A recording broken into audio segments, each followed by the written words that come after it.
President Joe Biden has just had his come to Jesus moment. He is finally realizing who's actually in charge.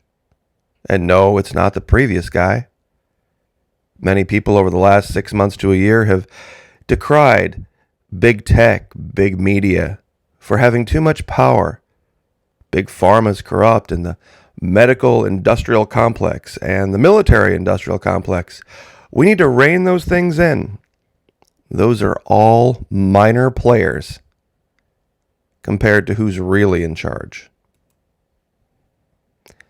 Big Oil has sat down and told Joe Biden on no uncertain terms, you will use Cuba as a backdoor to get into Venezuela because we want that oil again. We've been deprived of it. We were having a great time stealing it for decades. But then we were kicked out. And we want back in. In today's video, I'm going to prove this. I'm going to show my audience something that has been hidden from them for a long time. We have to start here.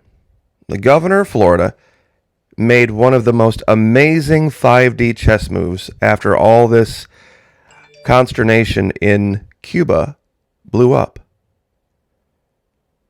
He wants U.S. companies to give Cuba free internet amid its continued protests. Not just internet access, free internet. But wait a minute. Hold on. Think about that. Sounds awfully socialist, doesn't it? Free internet? Do all Floridians have free internet? Shouldn't we be really saying it would be good to allow Cubans to have the opportunity to purchase the internet, just like we do here? Wouldn't that be the better move? But you see, the governor's smart because this is going to bring up another argument. PragerU put out something that was completely inane, and I had to share it. Quote, capitalism is moral because it's premised on a voluntary exchange between independent parties. Really? Anyone who's lived in this country for the last 2 years should be falling out of their seat laughing at this. Capitalism is moral because it's premised on a voluntary exchange? Really? Voluntary? Does the IRS allow you to treat taxes as if they're voluntary? I know people say that, an ID is easy to get. It's required. If you want to participate in society in any real appreciable way in North America, you need to go get an ID. I have 4 picture IDs, government issued. Driver's license, concealed carry, passport, and my veteran's ID card. All have pictures on them, all issued from government. Now, those of you still thinking that here in America, we live in a capitalist society, I'm going to reveal some truth for you. You don't. Some people say, Florida Maquis, you just think we should become socialist. No, I don't think that.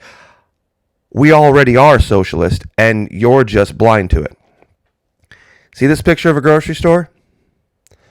Imagine you go to the grocery store tomorrow, and everything here is 40%, not 4, not 5, not 7, 40% more expensive. You see, that's what would occur without big government socialism in North America.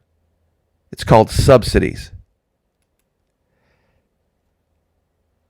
If it's related to corn or soybeans or cotton or rice or wheat or an entire laundry list of other crops, 40% would be added to your bill if the U.S. government hadn't paid it before it made it to the shelves. And that's right here from the Cato Institute. U.S. net farm income this year will jump 43% to $119.6 billion, the highest inflation-adjusted level since 2013. Now, you ready for this? The latest data show the increasing dependence of growers on government assistance after 3 years of trade and COVID-19 aid on top of traditional subsidies. Farmers face a murky outlook next year if the Biden administration adjusts the payments.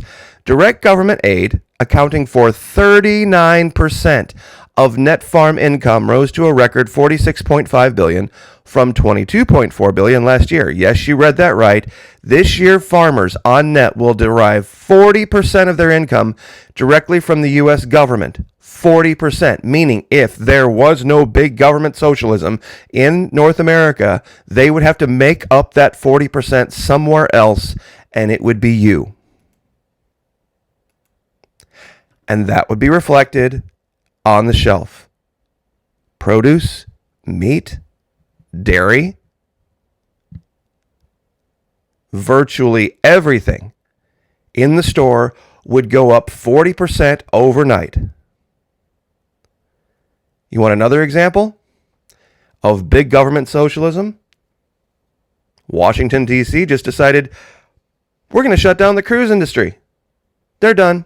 Sorry, you can't conduct business. You're done. We're just going to randomly, arbitrarily, through this unelected bureaucracy called the CDC, we're going to shut down an entire billion-dollar industry. Florida defeated this, but it took a lot of work to do. Socialism has been the order of the day in this country since before the vast majority of us were even born. They talk about Cuba censoring its people, Cuba stifling dissent. Yeah, the government does it. They just manipulate social media to do it. We know this to be a fact. This has just come out recently with Jen Psaki's statement that they are in collusion. And they have been for a long time.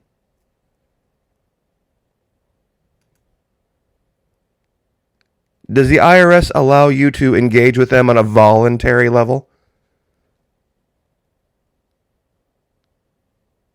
Anyone who thinks this country we live in is a capitalist, free market society is just wrong. And here's your giant frosty cold glass of shut the F up. It's just the reality. If you want to go to a true free market capitalist society, if you want to find one on the planet, it's not hard. Go to Africa. Over there, it's caveat emptor. Anything goes, no regulations, no taxes, no approvals. What about required insurances? See, they talk about that too. It's not voluntary that I have car insurance. I have to have car insurance. It's a law. Even technically, Obamacare is a law. That's what makes what he said so hilarious. Said the guy who was presided so many years ago over the implementation of wide-sweeping socialized medicine. Socialism is a very useful, don't see socialism as a very useful substitute, but that's another story, really.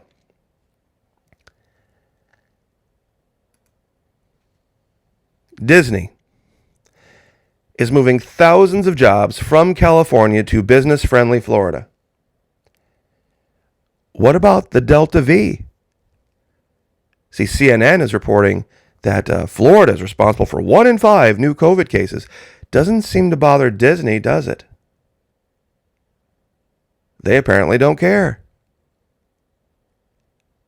Because they're moving out of California. And here. You see, big business like this operates on a different set of rules. The better you are at making money and hoarding cash, the more powerful you'll be in North America, in the United States. And once you get to a certain level, you are beyond the reach, truly, of the government. And when you get to this level, the government bends the knee to you. And make no mistake, this is the reality of what's going on. Cuba is just the back door into Venezuela. They realize if they take down Cuba, that'll leave Venezuela vulnerable. And that's what this is all about. At this level, there's probably not much the governor of one state can do to stop this. But this should open up a debate.